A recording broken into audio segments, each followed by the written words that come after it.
আমাদের জীবনে এমন সময় কি আসে না যখন মনে হয় সব কিছুই থেমে গেছে, আমরা হতাশ হয়ে পড়ি, ভেঙে পড়ি। একটু ভেবে দেখুন এবং কৃতজ্ঞ হন। আপনার প্রতি আল্লাহ তাআলার অসংখ্য করুণার কথা স্মরণ করুন। কিভাবে সে করুণাসমূহ আপনাকে অপদমস্ত বেন্টন করে রেখেছেন। আসলে সর্বদিক দিয়েই ওই করুণাসমূহ আপনাকে ঘিরে রেখেছে। আল্লাহ রাব্বুল আলামিন পবিত্র কোরআনুল কারিমে বলেছেন, ওয়াইং তুআদ্দু নি'মাতিল্লাহি লা তুহসুহা। যদি তুমি আল্লাহর নিয়ামত রাজিকে গণনা করতে চাও, তবে তা তুমি কখনো গণনা করে শেষ করতে পারবে না। মনে করছেন এটি আমার কথা? আসলে আমার কথা নয়। এখানে আল্লাহ রাব্বুল আলামিন নিজেই বলছেন, সুস্থতা, নিরাপত্তা, খাদ্য, বস্ত্র, বায়ু এবং পানি ইত্যাদি সবকিছুই দুনিয়াটাকে আপনার বলে ঘোষণা দিচ্ছে। তবুও আপনি বুঝতে পারছেন না। জীবন ধারণের জন্য অপরিহার্য, প্রয়োজনীয় যা কিছু থাকতে হয় তার সব কিছুই আপনার কাছে। তবুও প্রিয় ভাইরা, আপনি অজ্ঞই থেকে গেলেন। এখানে আল্লাহ রাব্বুল আলামিন পবিত্র কোরআনুল কারিমে সূরা লুকমানের ২০ নম্বর আয়াতে ইরশাদ করেন, ওয়া আস্তাবাগা আলাইকুম নি'মাতাহু যাহিরু ওয়া বাতিন। যিনি তোমাদের উপর তার প্রকাশ্য এবং গোপন নিয়ামতসমূহ পূর্ণ করে রেখেছেন। প্রকাশ্য নিয়ামত হলো ইসলামী একত্ববাদ বা তাওহীদ এবং সুস্থতা, সৌন্দর্য ইত্যাদি সহ হে জগতের বৈধ ধর্ম, আমোদ প্রমোদ। আর অপ্রকাশ্য বা গোপন নিয়ামত হলো আল্লাহর প্রতি কারোর ঈমান, আমল সালে বা সৎ কাজের জন্য পথ নির্দেশক। কোরআনের উপর ঈমান বা আখেরাত, বেহেশতের আনন্দ, ফুর্তি ইত্যাদির প্রতি ঈমান। নিজের আয়ত্তে আপনার দুটি আঁখি, একটি জিহ্বা, দুটি ঠোঁট, দুইটি হাত আর দুইটি পা আছে। একটু ভেবে দেখুন এবং কৃতজ্ঞ হন। আল্লাহ রাব্বুল আলামিন বলেছেন, ফাবিআইয়ি আলাই রাব্বিকুমা তুকাযযিবান। সুতরাং হে জিন ও ইহসান জাতি, তোমরা উভয় জাতি তোমাদের প্রতিপালকের কোন কোন নিয়ামতকে অস্বীকার করবে? পা ছাড়া হাঁটার কথা কল্পনাও করতে পারেন কি? আপনি কি এই বিষয়টি হালকা করে দেখবেন যে আপনি সুখে নিদ্রা যাচ্ছেন, অথচ দুঃখ, যাতনা, দুর্দশা ও দুরবস্থা বহু লোকের নিদ্রার অন্তরায় হয়ে আছে। আপনি একথা কি ভুলে যাবেন যে আপনি সুস্বাদু খাদ্য ও শীতল পানি উভয় দ্বারা নিজের উদর পূর্তি করছেন, অথচ রোগ বালাইয়ের কারণে কিছু লোকের পক্ষে সুস্বাদু খাদ্য, সুপ্রিয় পানি এবং মজা উপভোগ করা অসম্ভব হয়ে আছে।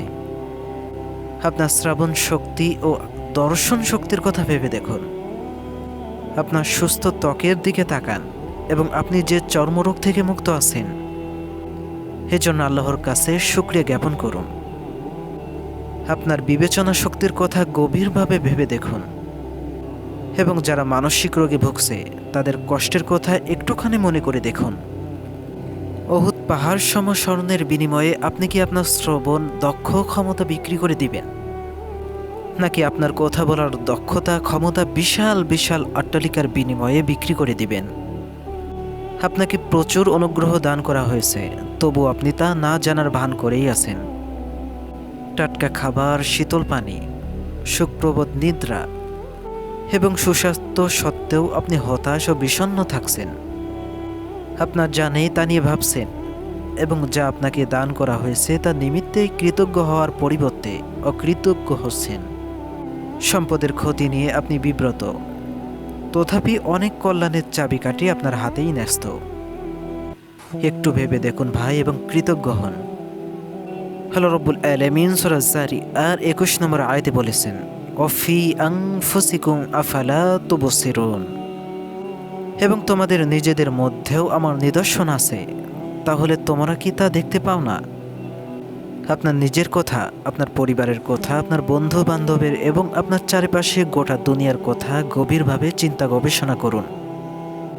আল্লাহ রাব্বুল আলামিন আরও বলেছেন, তারা আল্লাহর নিয়ামতকে অনুধাবন করতে পারে, তবু তা তারা অস্বীকার করে তাদের অধিকাংশই কাফির। কোনো ব্যক্তি অতীতের দুঃখজনক ঘটনা কেন্দ্র করে বসে বসে চিন্তা ভাবনা করে শুধু এক ধরনের পাগলামি দেখাতে পারে, যে পাগলামি বর্তমান জীবনযাপন করা বা উপস্থিতি মুহূর্তে বেঁচে থাকা ধৃত সংকল্পকে ধ্বংস করে দেওয়ার মতো এক ধরনের রোগ। যাদের দৃঢ় সংকল্প আছে তারা অতীতের ঘটনাবলীকে ধুয়ে মুছে ফেলে দিয়ে ভুলে গিয়েছে। এই ঘটনাগুলো আরও কখনো সত্যের পথে বাধা হয়ে দাঁড়াতে পারবে না, কেননা সেগুলো স্মৃতির অতল গভীরে তলিয়ে গেছে। অতীতের উপোক্ত খান শেষ হয়ে গেছে। দুঃখ ওগুলো তো ক্ষতিপূরণ করতে পারে না, বিষণ্ণতা সেগুলো তো সংশোধন করতে পারে না, আর হতাশা কখনো অতীতকে পূর্ণ জীবন দান করতে পারে না, কেননা অতীত চিরকাল অতীত, তা অস্তিত্বহীন। অতীতের দুঃস্বপ্ন দেখবেন না, বা যা আপনি হারিয়েছেন তার মিছে আশা করবেন না। অতীতের ভূতের আবির্ভাব হতে নিজেকে রক্ষা করুন। আপনি কি মনে করেছেন যে আপনি সূর্যকে তার উদয়স্থল, শিশুকে তার মায়ের জঠরে, দুধকে পশুর ওলানে, অথবা অশ্রুকে আখিতে ফিরে দিতে পারবেন? অতীত ও অতীতের ঘটনাবলী নিয়ে অনবরত চিন্তা ভাবনা করে আপনি নিজেকে এক অতি ভয়ঙ্কর এবং শোচনীয় মানসিক অবস্থায় উপনীত করবেন। অতীত নিয়ে অতিরিক্ত গবেষণা বর্তমান অপচয় মাত্র। পূর্ববর্তী জাতিদের কার্যকলাপ উল্লেখপূর্ব মহান আল্লাহ রাব্বুল আলামিন বলেছেন, তিলকা উম্মাতান কদ খলাত। এটা ছিল এমনই এক জাতি যা অতিবাহিত হয়ে গিয়েছে। অতীতের দিনগুলো চলে গেছে ও শেষ হয়ে গেছে, আর ইতিহাসের চাকা উল্টো দিকে বা পিছনের দিকে ঘুরিয়ে তাদের ময়না তদন্ত করে আপনার কোনো লাভ হবে না। যে লোক অতীতের চিন্তায় বিভোর থাকে সে তো ওই লোকের মতো যে লোক কাঠের গোড়াকে করাত দিয়ে চেরাই করতে চায়। যে ব্যক্তি অতীত নিয়ে কান্না কাটিয়ে হতাশ বা দুঃখ করতে, এমন ব্যক্তিকে প্রাচীনকালে বলা হতো মৃতদেরকে তাদের কবর থেকে তুলিয়ে আনা। আমাদের দুঃখজনক ব্যাপার এই যে আমরা বর্তমানের সাথে সম্পর্ক রক্ষা করতে পারি না। আমাদের সুন্দর সুন্দর প্রসাদকে অবহেলা করে আমরা ধ্বংস দালান কোটার জন্য হাও মাও করে কান্নাকাটি করি। সকল জিন ও এহসান একত্রে অতীতকে ফিরিয়ে আনতে চাইলেও তারা অতীত নিশ্চিতভাবেই ব্যর্থ হবে। পৃথিবীর সব কিছুই সম্মুখ পানে এগিয়ে চলছে, একটি নতুন ঋতুর জন্য প্রস্তুত হচ্ছে। আপনাকেও তাই করতে হবে, অর্থাৎ আপনাকেও একটি নতুন জীবনের জন্য প্রস্তুতি হতে হবে এবং আপনাকে সামনে এগিয়ে চলতে হবে। তাহলে কখনোই আপনি হতাশ হতে পারবেন না, তাহলে কখনোই আপনার হতাশা শব্দটি মুখেও আসবে না। এই খারাপ অতীত যখন একদিন আপনার কাছ থেকে চলে যাবে, সেদিন আপনি বুঝবেন যা গিয়েছে আলহামদুলিল্লাহ, আল্লাহ তাআলা আমার ভালোর জন্যই কেড়ে নিয়েছেন। তাই এই হতাশাটা আপনার সারা জীবনের জন্য নয়, শুধুমাত্র ক্ষণিকের জন্য। অবশ্যই আপনাকে অতীতকে ডিজেবল করে দিয়ে বর্তমান এবং ভবিষ্যৎকে ডাউনলোড করে আপনাকে পরিবর্তন হতে হবে। তাহলে কখনোই আপনার হতাশা শব্দটি আসবে না। কিভাবে বুঝবেন আল্লাহ আপনাকে ভালোবাসেন? প্রতিটি মুমিনের অন্তরে একটি গভীর আশঙ্কা থাকে, আল্লাহ তাআলার ভালোবাসা অর্জন করা। আল্লাহর ভালোবাসা পাওয়া মানে তার জন্য নৈকট্য লাভ করা, যা মানুষের জীবনের সবচেয়ে বড় সৌভাগ্য। আমরা প্রায়ই ভাবি ইবাদত ও দোয়ার মাধ্যমে আল্লাহর সন্তুষ্টি অর্জন করা যায়, কিন্তু তার ভালোবাসার নিদর্শনগুলো আরও গভীর এবং সূক্ষ্ম। কিছু নির্দিষ্ট লক্ষ্য আছে যেগুলোর মাধ্যমে একজন মুমিন বুঝতে পারে যে আল্লাহ তাআলা তাকে ভালোবাসেন। এগুলো কেবল বাহ্যিক দিক দিয়ে নয়, বরং আত্মিক এবং মানবিক কাজের মাধ্যমে প্রকাশিত হয়। আল্লাহর ভালোবাসা কেবল ইবাদতের মধ্যে সীমাবদ্ধ নয়, এটি মানুষের প্রতি দয়া এবং নিঃস্বার্থ সেবার মাধ্যমে আরও বেশি স্পষ্ট হয়। আল্লাহ তাআলা তার প্রিয় বান্দাবান্দীদেরকে ভালোবাসার নিজস্ব উপায়ে জানান দেন। যখন এই বিশেষ লক্ষণ কারোর জীবনে প্রকাশিত হয়, তখন তা আল্লাহ তাআলার ভালোবাসার নিদর্শন হিসেবে বিবেচিত হয়। আমরা প্রায় মনে করি আল্লাহ আমাদের কাছ থেকে শুধু ইবাদতই চান, কিন্তু প্রকৃতপক্ষে তিনি এর চেয়ে আরও অনেক কিছু চান। তিনি চান আমরা শুধু ধর্মপরায়ণ না হই, বরং এমন মানুষ হই যারা ধর্ম, সংস্কৃতি, জাতির ঊর্ধ্বে উঠে মানব জাতির সেবা করে।